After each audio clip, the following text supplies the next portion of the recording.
Bonjour à toutes les membres solo, bonjour à toutes mes héroïnes. J'espère que vous allez bien ce soir. Alors, aujourd'hui, nous allons aborder le sujet du burn-out chez les mères célibataires professionnelles. Et oui, les membres solo, ne laissent surtout pas le burn-out vider toute cette énergie dont tu as besoin pour la création de ton business. Bonsoir à toutes, je suis Aurélie Majot. Je suis ton guide dans ce voyage vers une vie plus équilibrée et plus épanouie. Je suis là pour t'aider, maman célibataire, 35 ans et plus, en emploi, à t'épanouir en créant une activité tridimensionnelle qui peut te générer jusqu'à 1 500 $ par mois et ce de façon illimitée pour te permettre de t'épanouir financièrement et surtout de pouvoir réaliser tes différents projets. Alors, ce live, il est dédié à toi qui te sens à bout de souffle et qui ne sais pas comment est-ce que tu peux avancer. Nous allons parler ensemble des manifestations du burn-out pour mieux le comprendre et certainement nous reviendrons dans un autre live pour parler des solutions. Et donc, si ceci te concerne, installe-toi confortablement, prends de quoi noter et surtout, tu connais le principe, écris en commentaire live si tu es en live ou hashtag replay si tu m'écoutes en replay ce soir. Et nous allons prendre juste 2 minutes pour pouvoir partager le lien de la vidéo à d'autres mamans qui aimeraient en bénéficier. Donc, donne-moi juste 2 minutes pour partager le lien de la vidéo. Et ensemble, nous allons continuer à regarder, à déterminer les signaux que le burn-out te guette et qu'il risque t'empêcher de poursuivre la réalisation de tes initiatives, de ton processus vers une vie épanouie. On partage le live, on envoie beaucoup de cœurs pour partager le live. Et oui, si tu te sens épuisé, si tu as l'impression que tu es au milieu de l'eau et que tu ne sais pas où avancer, ce live, il est pour toi. On prend une dernière minute pour partager le live. Partageons le lien au maximum. Et pour les 30 prochaines minutes, nous allons ensemble regarder quels sont ces signaux inquiétants qui doivent nous permettre de tirer la sonnette d'alarme et de se dire, il est temps de marquer une pause et de véritablement se reprojeter pour le futur. On se connecte au maximum, on partage le lien de la vidéo.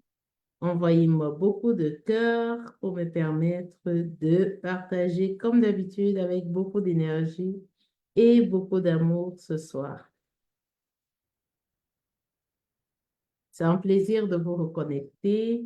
Le mois de juillet a commencé et pour beaucoup, c'est également donc l'opportunité de pouvoir se demander qu'est-ce que je peux faire pour que 2024 ne se termine pas comme cela a commencé.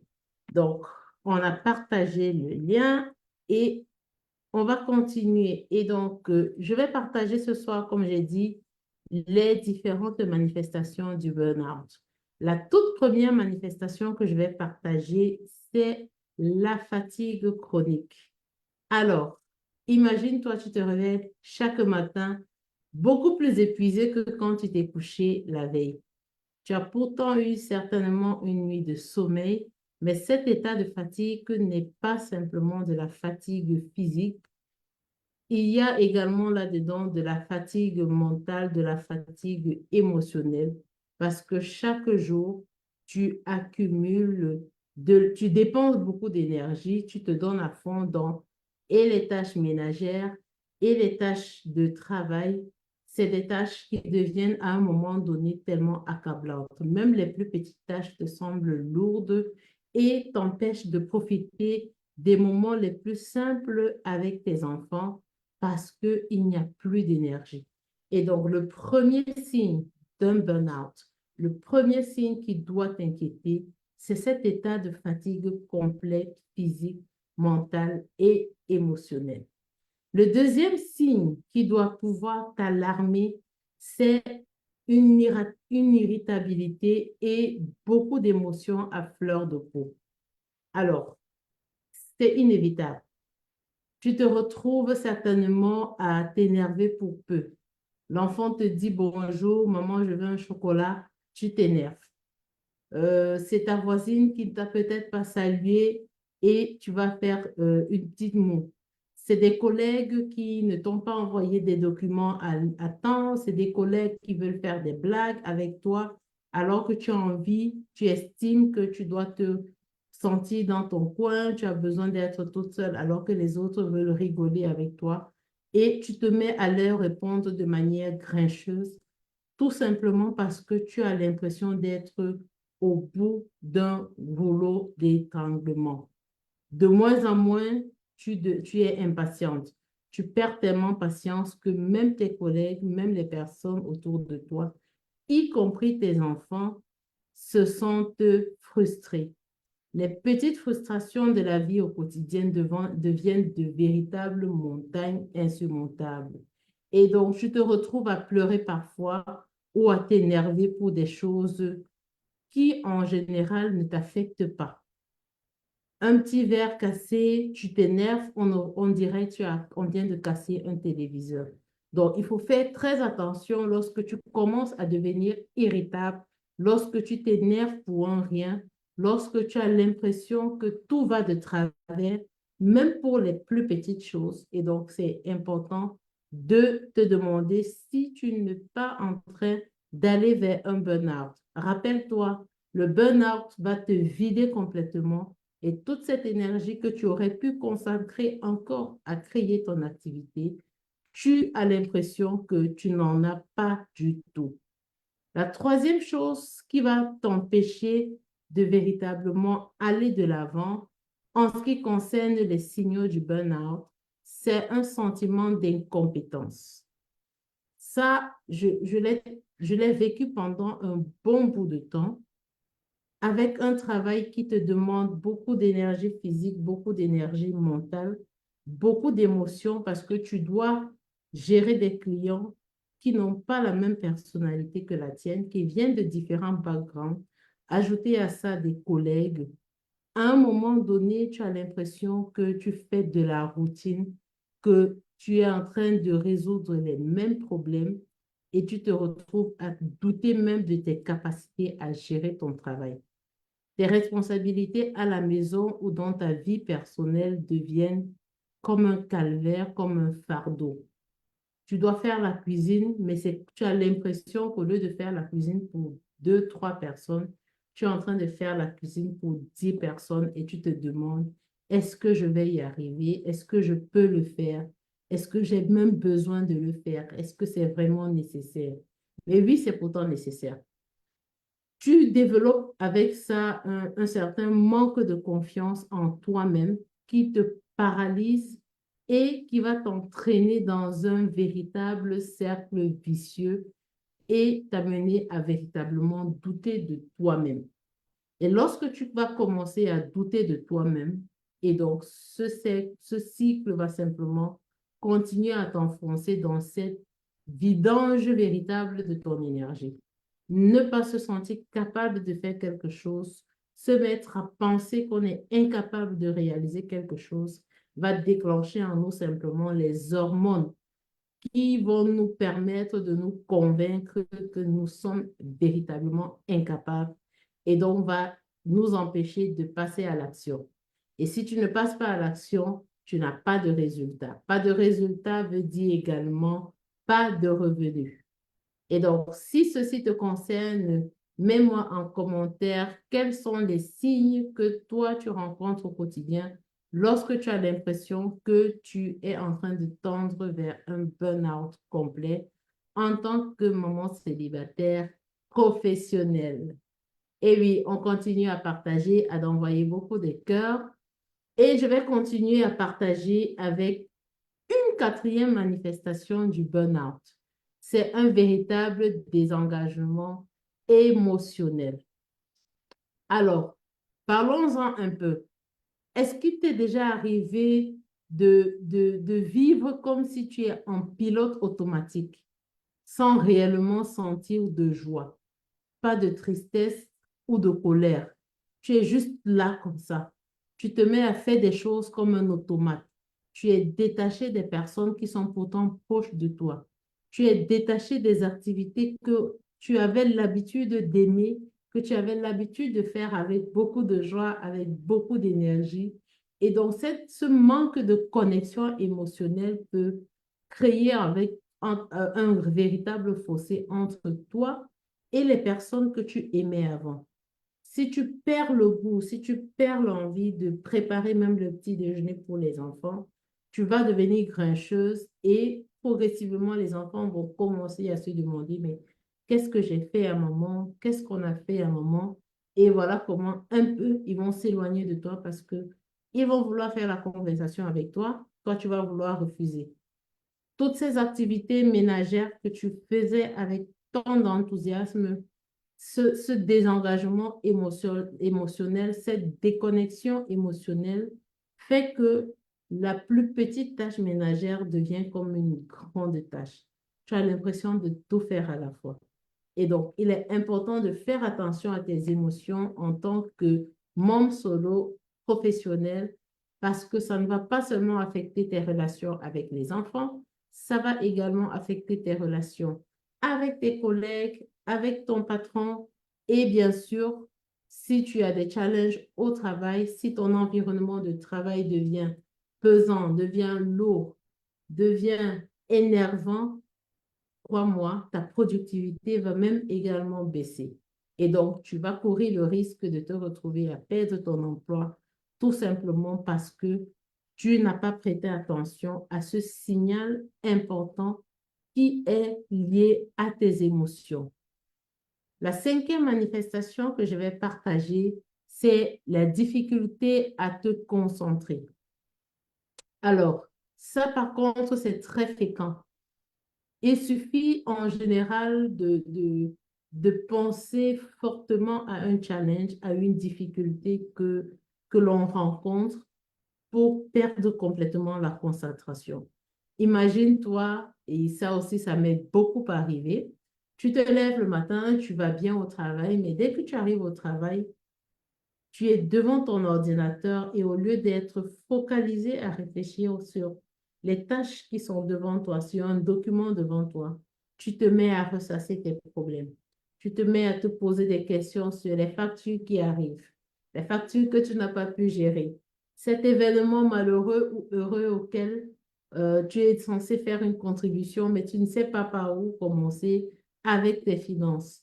C'est peut-être la fin du mois, le salaire n'est pas encore arrivé, tu es à une semaine, à 2 semaines de retard. Crois-moi, ton esprit se met à divaguer, ton esprit se met à se balader, à se promener dans tes problèmes. Et voilà comment tu es complètement déconcentré, déconcentré. Tu perds la focalisation sur tes tâches, tes pensées se mettent à vagabonder et à ne penser qu'à des choses qui sont négatives et te font croire que les tâches simples nécessitent un effort considérable. Et voilà comment tu te retrouves à relire, à refaire les mêmes choses que pourtant tu faisais facilement avant. Donc, il est important de faire attention lorsqu'on commence à perdre la focalisation, lorsqu'on commence à ne plus être concentré au travail. Ça veut dire qu'il y a quelque chose qui est en train de te perturber. Il y a quelque chose qui demande ton attention ailleurs et il est important que tu puisses résoudre cela parce que tant que ce n'est pas réglé, ton esprit va continuer à te ramener cela dans ton subconscient. Une sixième manifestation que je vais partager en ce qui concerne le burn-out est liée à ta santé physique. Oui, le burn-out ne concerne pas seulement l'esprit, cela affecte également ton corps. Et donc, tu vas te retrouver, par exemple, en train de ressentir des maux de tête fréquemment. Tu vas boire des comprimés, ça ne va pas aller. Tu vas essayer de dormir tôt, ça ne va pas aller.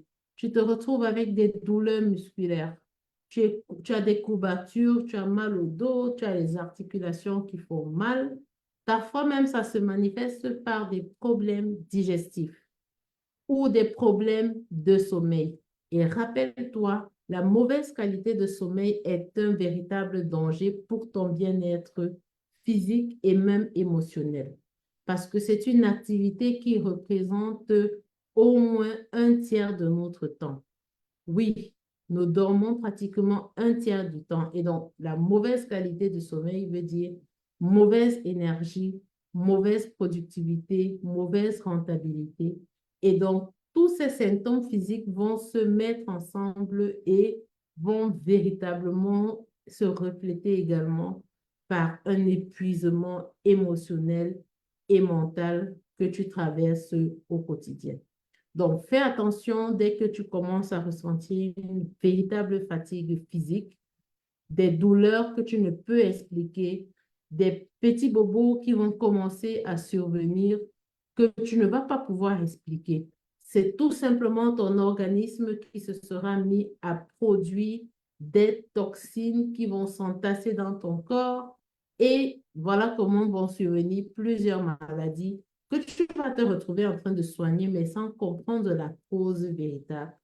Ce n'est pas parce que c'est un agent extérieur qui sera venu, c'est toi-même par tes pensées, c'est toi-même par ton état physique, par tes activités qui sera en train de t'auto-détruire. Et donc, le burn-out est également dangereux pour ta santé physique.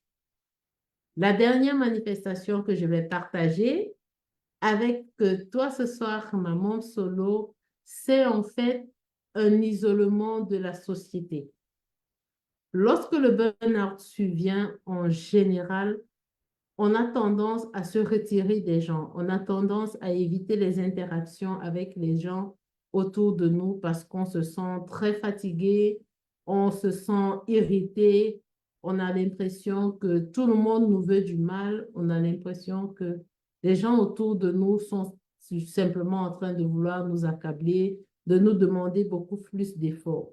Et donc, tu te retrouves à éviter même les sorties avec tes copines, les sorties avec tes amis, avec des collègues. Tu évites les discussions au travail avec tes collègues. Tu vas passer tes pauses toute seule.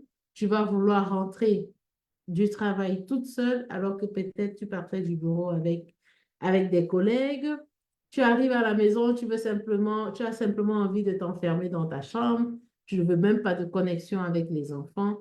Les activités des enfants, tu commences à t'en éloigner. Les accompagner au parc, les amener au manège, les amener faire une petite balade, une sortie de cinéma.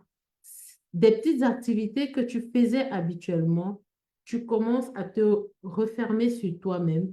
Et voilà comment tout le monde finit par s'éloigner de toi parce que ne comprenant pas forcément ce que tu es en train de vivre. La conséquence véritable dans ça, c'est que tu te retrouves en train de déprimer. Et plus tu t'éloignes des gens, plus tu t'éloignes même de toi-même, et donc plus tu as des chances de véritablement déprimer. Et Dieu seul sait ce que la dépression va entraîner en toi comme dégâts sur le plan physique, sur le plan mental, sur le plan émotionnel. Et donc, si tout ce que j'ai partagé ce soir te concerne, rappelons-nous ensemble les manifestations du burn-out chez les membres solo professionnels. Un, c'est la fatigue chronique.